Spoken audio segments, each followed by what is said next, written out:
Good morning, students. Today we are continuing the nervous system, in which we are going to study about the neuroglia present in the peripheral nervous system, that is the PNS. The peripheral nervous system, PNS. So in this PNS, there are different types of neuroglia present, and they are of two types, very important two types. Those neuroglia we have to study. So there are two types of neuroglia present in the PNS. The first one is satellite or capsular cell, satellite or capsular cells. Second one is the Schwann cells. Schwann, the scientist Schwann has found out these cells, and it has been named after him only. So Schwann cells are present in the peripheral nervous system. Coming to the first one, satellite cells. So these are the satellite cells.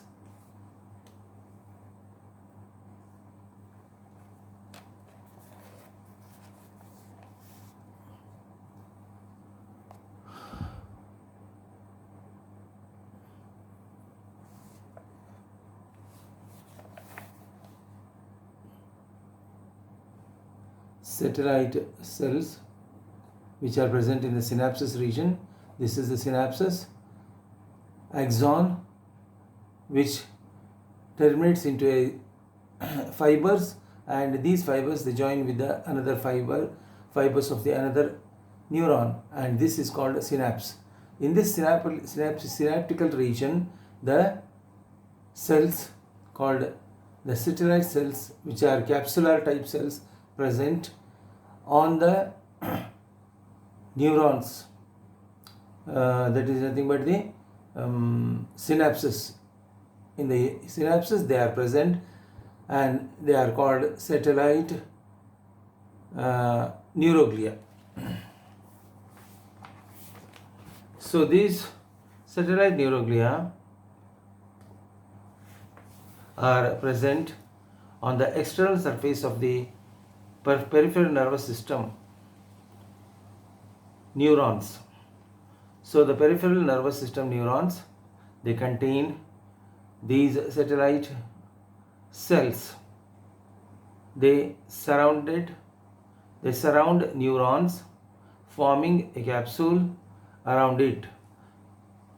In sensory, sympathetic and parasympathetic ganglia. So they are found in the ganglial region, and they surround the neurons, forming a capsule-like structure around the neuron. They are found in sensory, sympathetic and parasympathetic ganglia. Next point, they are highly sensitive to injury, inflammation and chronic pain. They are highly sensitive to inflammation and injuries and chronic pains also. Now the functions of these satellite cells are, they regulate the external chemical environment of the neurons. They are similar in function to astrocytes. They play an important role in modulating the peripheral nervous system following injury and inflammation. So whenever the injury takes place on the body, then the neurons, when they are ruptured, then these satellite cells, they help in the modulation of the neurons present in the peripheral nervous system. Next one is, they provide physical support and nutrition to the neurons. They provide physical support, and they also supply the nutrition or the food materials to the neurons. They absorb excess of neurotransmitters. The excess of neurotransmitters, if they are present in the neural line, then these excess neurotransmitters are absorbed by the satellite cells and clear neurotransmitters will be allowed and the excess will be absorbed. Coming to the second one, Schwann cells. These cells are oval, elongated with prominent nucleus. These cells are oval, elongated with prominent nucleus. The figure is like this. You can see the figure here. So they are present on the axons. So here you can see the figure clearly. So this is the figure of the neuroglia called Schwann cell. The Schwann cell neuroglia, which is present in the peripheral nervous system PNS, which are oval, elongated with prominent nucleus. The nucleus can be seen very clearly. The groove is found on the cells. On the cells, the groove is found. They are present on unmyelinated axons. The axons which doesn't contain the myelin sheath are called unmyelinated. Unmyelinated axons, they contain these Schwann cells over them. So the unmyelinated axons invaginate into the cytoplasm of Schwann cells. The cytoplasm of the Schwann cell is invaded by the axons in this case. Means the axon is moving inside the Schwann cell. The Schwann cell covers the axon. Now the functions are, they provide myelination to the axons in peripheral nervous system. They provide myelination because they are unmyelinated, and these cells, the Schwann cells, they provide the myelination because they are surrounded, they surround the unmyelinated axons. Then the second one is, they are similar in function to the oligodendrocytes and microglial cells. The functions of oligodendrocytes and the microglial cells is the same to as the this cell, that is the Schwann cell. The Schwann cell functions similar to oligodendrocytes and microglial cells. Next one, they also have phagocytic activity and remove cellular debris which help in the growth of PNS neurons. The PNS neurons are, the growth of PNS neurons is supported or augmented by this Schwann cells. They help in the phagocytic activation and remove the cellular debris which are present nearby the neurons, peripheral neurons, peripheral nervous system neurons. So these are the functions of the Schwann cells. Now coming to the functions of neuroglia in total, the neuroglial function, the peripheral nervous system neuroglia and the central nervous system neuroglia, all these neuroglia's main function you have to study, you have to write the functions. They will ask in the exam, write some 4 to 5 functions of neuroglia. Means it is a collective functions of all neuroglia. Point number 1, the function number 1, the myelin sheath produced by neuroglial cells which wraps around the axons speed up electric impulses conduction. The conduction of electric impulses is made faster, or it will be speed up by the myelin sheath which is surrounded, which is nothing but which is surrounded on the axons and secreted by the myelin sheath is secreted by or produced by the neuroglial cells. The neuroglial cells which produce the myelin sheath helps in the speed up of electric impulses conduction.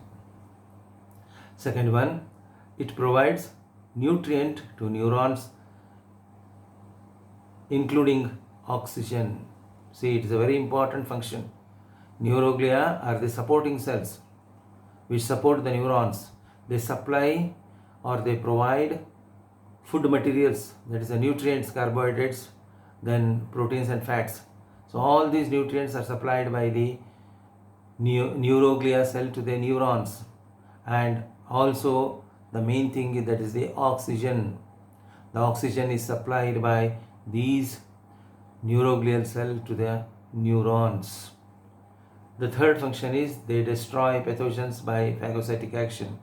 The pathogens which enter inside the body around the neurons are destroyed by these neuroglial cells by their phagocytic action.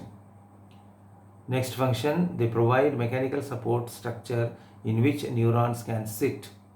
The neurons are seated or they are rested on the neuroglia, and thus the neuroglia give the support structure.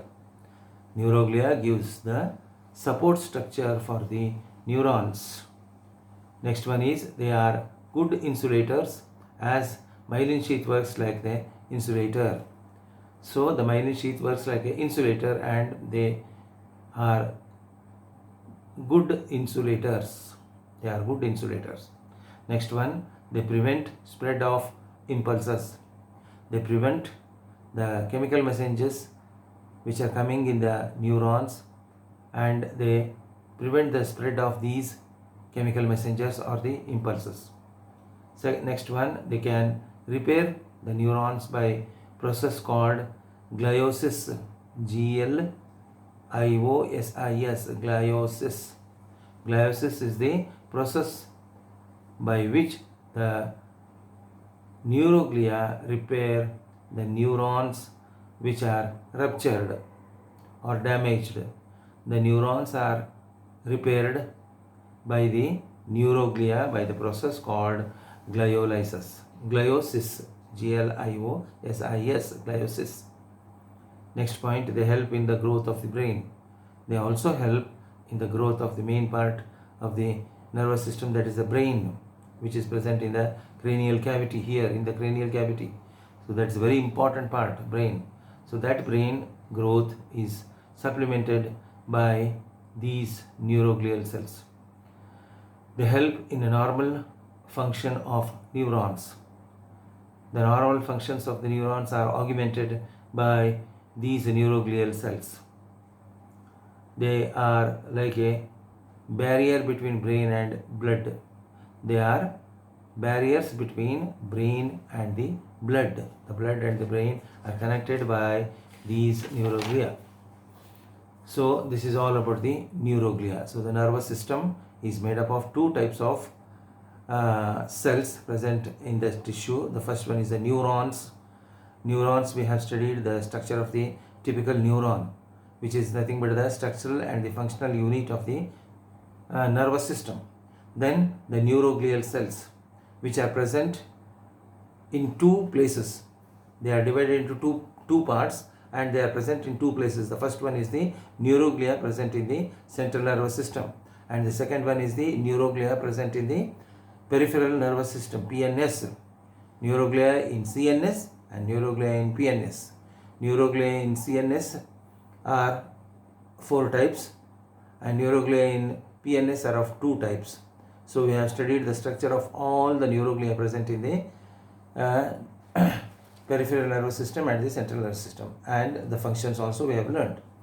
Now coming to the second one, that is the total function of the neuroglia. Neuroglia is a supporting cell for the neurons. Neuroglia is a supporting cells which are very necessary for the supply of nutrients to the neurons and also the oxygen. The oxygen is supplied by these neuroglial cells to the neurons. So this is about the nervous tissue. Now coming to the divisions of the nervous system. Nervous system is divided into the central nervous system, that is the CNS, the central nervous system, which contain brain and the spinal cord. This is the brain which is present in the cranial cavity, and the extension of brain is present in the backbone. So up till the caudal region the backbone continues, and in that backbone the spinal cord is present. So the central nervous system consists of brain and the spinal cord. Second one is the peripheral nervous system, PNS, which contains the peripheral nerves and ganglia. The peripheral nerves and ganglia are present in the PNS, the peripheral nervous system. The name itself tells that peripheral means peripheral nerves which are present throughout the body, and ganglias, different ganglias present, synapses present. So these synapses or the ganglia and the peripheral nerves comprise the peripheral nervous system. The third one is the autonomic nervous system, ANS. The autonomic nervous system, which includes sympathetic and parasympathetic nerves. They are very important nerves, so you will learn about them also later. But the third division of the nervous system is the autonomic nervous system, which include sympathetic and parasympathetic nerves. So the nervous system is divided into three parts: central nervous system, CNS, peripheral nervous system, PNS, autonomic nervous system, ANS. The CNS include brain and spinal cord. PNS includes peripheral nerves and the ganglia. ANS includes the sympathetic and parasympathetic nerves. Now coming to the first one, that is the central nervous system, in which brain we will take first. The brain is the first part of the central nervous system. So the brain is a part of central nervous system which represent the main organ of the nervous system. It is nothing but it is a main organ of the nervous system. The CNS includes the brain, the first organ, which is the main organ of the nervous system. This brain is situated in a bony cavity called cranial cavity and protected by the skull bones. The skull bones are present all around the cavity, and this cavity is the cranial cavity in which the brain is situated, brain is placed. A person's consciousness and experiences are mainly based on neural activities of the brain. The neural activities of the brain decide a person's consciousness and the experiences. The experiences and the consciousness of the human being or a person is judged by the neural activity of the brain.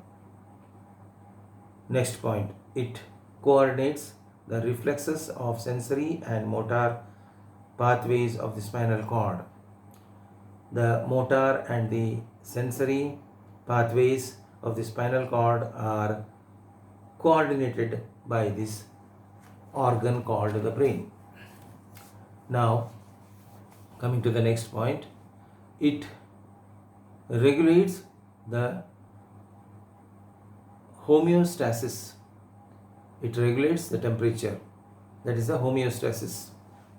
It maintains the balance of the temperature by the specialized regions. So, by the specialized regions, it regulates the homeostasis. Brain is covered by three membranes called cranial meninges. The brain is covered by three membranes. Those membranes are called meninges. The brain membranes are called cranial meninges, MENINGS, meninges. So this is the figure of the brain. Clearly you can see this is the brain, and this is the side view of the brain. This is the brain which contains the cerebrum, the central portion, then spinal cord. So all these parts are very clear in this section of the brain, and also the side view of the brain, in which the hemispheres, two hemispheres can be seen clearly, and they are joined here, and the cerebrum is present here, and the lower portion of the brain region. Then coming to the meninges, these are the meninges of the brain, which are of three types. Three layers are present. They are called as meninges, cranial meninges. These are the cranial meninges. Three layers, 1, 2, 3. So the brain is covered by three membranes called the cranial meninges, meninges, meninges. First one, the outer layer is called dura mater. The outer layer or the outer meninge is called dura mater. The middle layer is called arachnoid mater. Then the third layer is called pay mater, pay mater. The first one is dura mater, second is arachnoid mater, and third is the pay mater. These are the three layers present in the brain, and these three layers are called cranial meninges. You must remember this. They will ask in the exam, the membranes of the brain are called dash. The membranes of the brain are called cranial meninges. There are three cranial membranes. The first one is dura mater, second is arachnoid mater, the third one is pay mater. So three matters are present in the cranial meninges. The brain is divided into three major parts. Now we are studying the brain. The brain itself is divided into three major parts. The first one is the forebrain, that is cerebrum and diencephalon. The cerebrum and the diencephalon. These are the two portions or the part of the forebrain.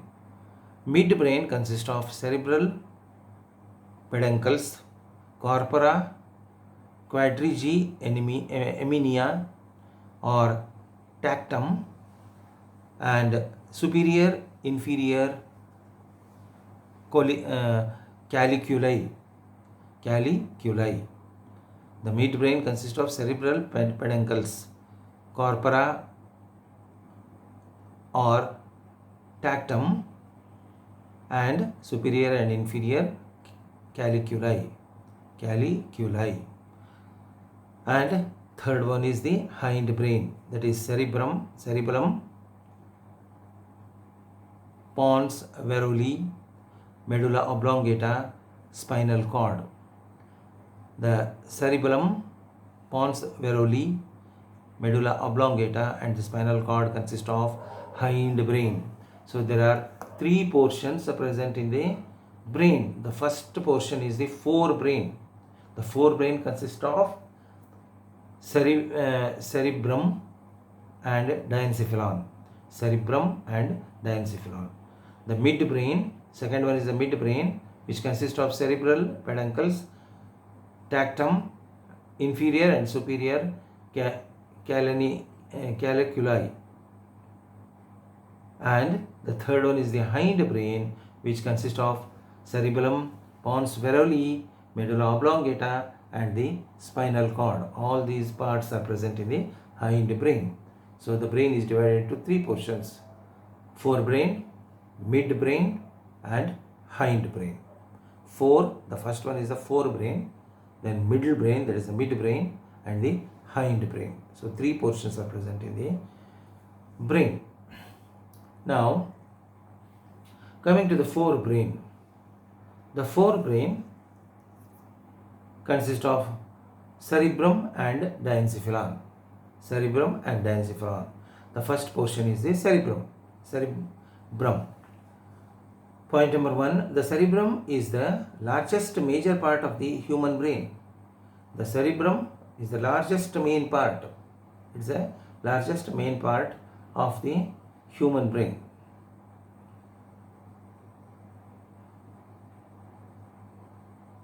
Second point, a deep cleft which is a sickle-shaped fold of the dura mater called falx cerebri. Falx cerebri, which is the cleft or the division line, sickle-shaped division line in the cerebrum. The cerebrum is divided into two portions by a cleft. That is, the cleft means a sickle-shaped cleft or the line,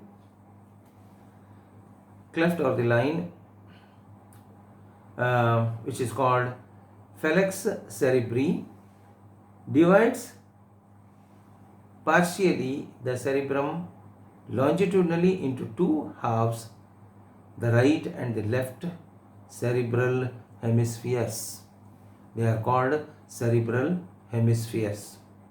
So two portions, right and left cerebral hemispheres, are present in the cerebrum. The two cerebral hemispheres are internally connected by the bridge of white matter called corpus callosum. The corpus callosum is present, which is the bridge-like structure which communicates or joins the two hemispheres of the cerebrum. The next point is the surface of the cerebrum is composed of gray matter called cerebral cortex. The surface of the cerebrum is composed of gray matter, which is called as the cerebral cortex. Next point, the surface of the cerebral cortex shows many folds and grooves. The surface of the cortex shows many folds and grooves. Folds and grooves, ups and downs, folds and grooves. The folds are called gyri, G-Y-R-I, gyri, and grooves are called sulci, sulcus or sulcus. Gyri and the sulcus. Grooves are called sulcus. The folds are called gyres.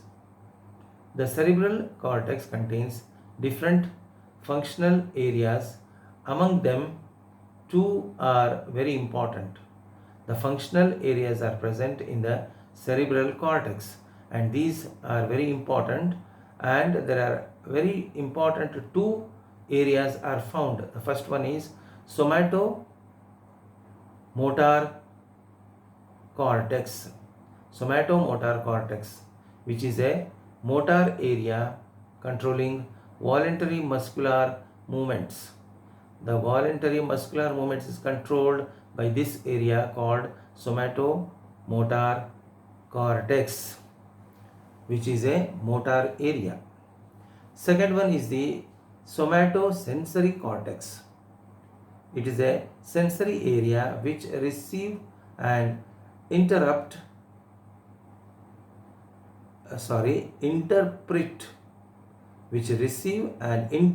or translate the sensory impulses.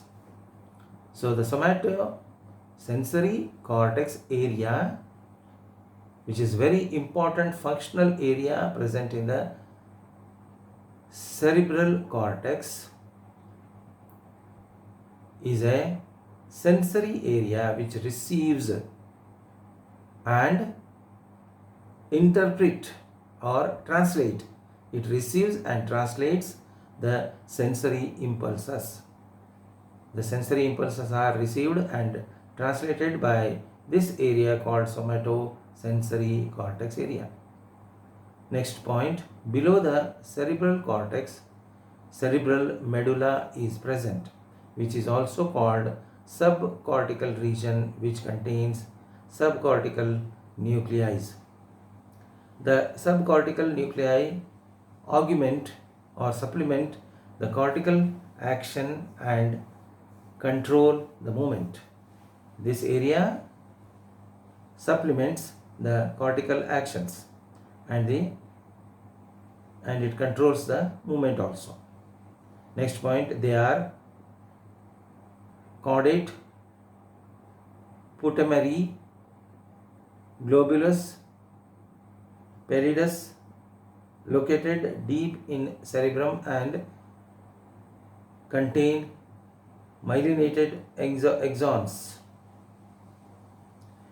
The nuclei which present in the subcaudate are, the first one is caudate, second one is the putamen, third one is globus pallidus. So these three nuclei, they are deeply present in the cerebrum and contain myelinated axons. Next point, each cerebral hemisphere is divided into 4 lobes. Each hemisphere is divided into 4 lobes. The first one is the frontal lobe, second is parietal lobe, third is the temporal lobe, and fourth is occipital lobe. The cerebral hemisphere is divided into 4 lobes, 4 portions. They are frontal lobe, parietal lobe, temporal lobe, and the occipital lobe. Now coming to the diencephalon. Diencephalon is also the forebrain. The brain and the diencephalon constitute the forebrain. So the brain is over now. It is divided into 3 portions. The first one is the forebrain, middle brain, and the hindbrain. The forebrain consists the cerebrum and the diencephalon. Cerebrum is over now. Now coming to the diencephalon, it is embedded in cerebrum and a midline structure hidden in the cerebrum. It is hidden in the cerebrum and embedded in the cerebrum. Second one, its cavity is called third ventricle. The cavity of this diencephalon is called third ventricle. Next point, it consists of epithalamus, thalamus, and hypothalamus. 3 portions are there: epithalamus, thalamus, and the hypothalamus. 3 portions are present in the diencephalon. So I think we can stop here only. Tomorrow we'll take up in detail the diencephalon. The diencephalon is the second part of the forebrain. The forebrain consists of cerebrum and diencephalon. So thank you very much, students. Please go through the notes. I will send the notes also. So go through the notes and learn about the different parts present in the brain, forebrain, midbrain, and the hindbrain. The forebrain made up of diencephalon and the cerebrum, and the midbrain made up of cerebral pedicles, then tactum and superior and inferior canaliculi, colliculi. Then hindbrain consists of cerebellum, pons varoli, medulla oblongata, and the spinal cord. So all these parts you have to learn. So thank you very much. Tomorrow we will continue the same thing again. Thanks.